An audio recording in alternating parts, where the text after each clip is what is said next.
दोस्तों इसरो ने साइलेंटली कर डाला है स्पेस के अंदर वो मिशन जो भारत को बना देगा सुपर पावर। बड़ी बात यह दोस्तों कि ये तकनीक केवल भारत के पास में है। दोस्तों इस वक्त चंद्रयान 3 ने पूरी दुनिया में धमाल मचा रखा है, तो इसरो इसके साथ ही गगनयान, सूर्ययान, आदित्य L1 जैसे कई सारे मिशन लॉन्च करने वाला है। दोस्तों ये वो मिशन है जो सबके सामने है, लेकिन इसी दौरान भारत की स्पेस एजेंसी इसरो ने कुछ ऐसा कारनामा किया है, ऐसी तकनीक डेवलप कर डाली है जो सिर्फ और सिर्फ भारत के पास ही है। दोस्तों ऐसी तकनीक है जो जरूरत पड़ने पर किसी महाविनाशक हथियार का रूप ले सकती है, एक ही झटके में युद्ध का पूरा नक्शा बदल सकती है। जरूरत पड़ने पर ये रॉकेट लॉन्चर बन सकती है, स्पेस में इंसानों को भेज सकती है और दुश्मन सैटेलाइट्स का काल भी बन सकती है। दोस्तों ये डायरेक्ट एनर्जी वेपन चला सकती है। यानी दोस्तों अगर आप चंद्रयान 3 से ही खुश हो रहे हैं तो आप बहुत कुछ मिस कर रहे हैं, क्योंकि इसरो ने साइलेंटली कर डाला है वो स्पेस मिशन जो बना देगा भारत को सुपर पावर। इसरो के साइलेंट प्रोजेक्ट TSTO ने उड़ा दी चीन और अमेरिका की नींद। दोस्तों इसरो ने ये वो हथियार बना लिया है जिसे देखकर चीन छोड़िए अमेरिका भी सन्न रह गया है। वो हक्का बक्का है। जिस वक्त चीन और पाकिस्तान DRDO की जासूसी करने में लगे हुए थे, ठीक उसी दौरान इसरो ने ये तगड़ा धमाका कर दिया है। दोस्तों ये एक ऐसा जेट है जो अंतरिक्ष में बिजली की रफ्तार से तैरते हुए मिसाइलों को फायर कर सकता है, चुटकियों में स्पेस में सैटेलाइट लॉन्च कर सकता है और जरूरत पड़ी तो दुश्मन के सैटेलाइट्स, उनके ड्रोन्स, एनर्जी वेपन्स और फाइटर जेट्स को भी तबाह कर सकता है। ये ऐसी मिसाइल फायर कर सकता है जिसकी रफ्तार आवाज की रफ्तार से 10 गुना ज्यादा हो। जो दुनिया में सबसे फास्टेस्ट मिसाइलें हैं ये उनको भी अंतरिक्ष से दाग सकता है। ये कोई ड्रोन, साधारण प्लेन या फिर फाइटर जेट नहीं है, बल्कि ये है भारत का स्पेस प्लेन जो कि हमारी धरती के वायुमंडल तक ही नहीं बल्कि स्पेस के अंदर तक जाएगा। बड़ी बात यह दोस्तों कि ये फाइटर जेट की तरह 50 या 60 हजार की फीट पर नहीं बल्कि अंतरिक्ष में सैकड़ों किलोमीटर की ऊंचाई पर उड़ान भरने वाला है। स्पेस में ये सफर कर सकता है और स्पेस में ही सैटेलाइटों को लगातार लॉन्च कर सकता है। मतलब इसरो को इसके बाद में कोई रॉकेट लॉन्च करने की जरूरत भी नहीं पड़ेगी। स्पेस से ये धरती पर यानी कि भारत के दुश्मनों के ऊपर हाइपरसोनिक मिसाइलें फायर कर सकता है। यानी दोस्तों इसे आप महाविनाशक हथियार कहेंगे तो कोई अतिशयोक्ति नहीं होगी। और दोस्तों मैं जिस प्रोजेक्ट की बात कर रहा हूं वो है इसरो का top secret mission TSTO space plane mission. TSTO यानी कि two stage to orbit space plane. आप इसे जासूसी या हमला भी करवा सकते हैं या दुश्मन के सैटेलाइट उड़ा सकते हैं। दोस्तों ये न्यू इंडिया का न्यू ट्रांसफॉर्मर है जो एक ऐसा प्लेन है जिसे आप घातक हथियार भी कह सकते हैं, जो युद्ध का नक्शा बदल करके रख देगा। दोस्तों इसरो ने इसका असली राज दुनिया से अब तक छिपा के रखा हुआ है, क्योंकि इसरो का काम स्पेस पर रिसर्च करना है। डिफेंस रिसर्च एंड डेवलपमेंट के लिए भारत के पास में DRDO है, लेकिन दोस्तों इसरो का ये प्लेन केवल भारत के दुश्मनों का काल ही साबित नहीं होगा बल्कि ये अंतरिक्ष खर्चे को भी अब बहुत कम कर देगा। ये ऐसा पावरफुल और एडवांस प्लेन है जो न केवल हमारी अर्थ के एटमॉस्फेयर में गोते लगाएगा बल्कि स्पेस में कई दिन तक रह करके अर्थ एटमॉस्फेयर के अंदर वापस से री एंट्री मार लेगा।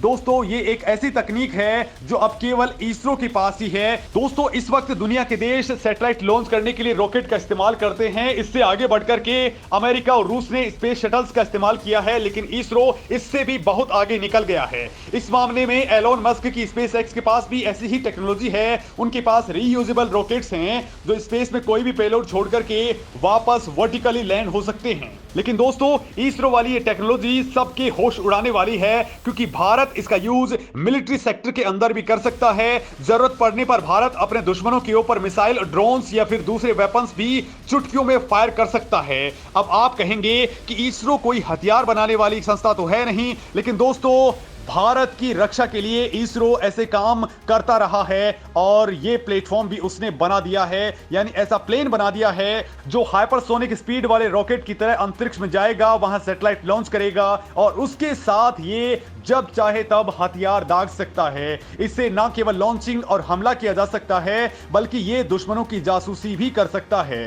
दुश्मन की हर चाल पर यह पैनी नजर रख सकता है। यानी इसे आप इसरो का बनाया हुआ एक बहुत ही घातक हथियार मान सकते हैं। यानी दोस्तों भारत की स्पेस एजेंसी इसरो भारत की सुरक्षा में भी बड़ा काम कर रही है, लिहाजा इसे भारत का ट्रांसफॉर्मर कहा जा रहा है। दोस्तों इस मामले में भारत के वैज्ञानिकों ने जबरदस्त जीनियस माइंड लगाया है। इसरो ने अपने इस बेहद महत्वाकांक्षी प्रोजेक्ट TSTO स्पेस प्लेन को साल 2030 से पहले ही पूरा कर लेने का प्लान रखा है। यानी दोस्तों चंद्रयान अगर चांद पर गया है तो इसरो साइलेंटली इस तरह के मिशन पर भी आगे बढ़ चुका है। कुछ वक्त पहले दोस्तों आपने सुना भी होगा कि भारत ने रीयूजेबल स्पेसक्राफ्ट को लॉन्च किया है जो पूरी तरह से कामयाब रहा था। ये स्पेस प्लेन वाला प्रोजेक्ट इसी TSTO से जुड़ा हुआ है। वैसे दोस्तों ये स्वदेशी स्पेस शटल है जिसे ऑर्बिटल री एंट्री व्हीकल यानी ORV भी कहा जा रहा है। इसरो के वैज्ञानिकों ने बेहद कम लागत में ये लॉन्च व्हीकल तैयार किया है जिसे एयरफोर्स के शिनूक हेलीकॉप्टर से जमीन से करीब 4 किलोमीटर हाइट पर ले जाया गया,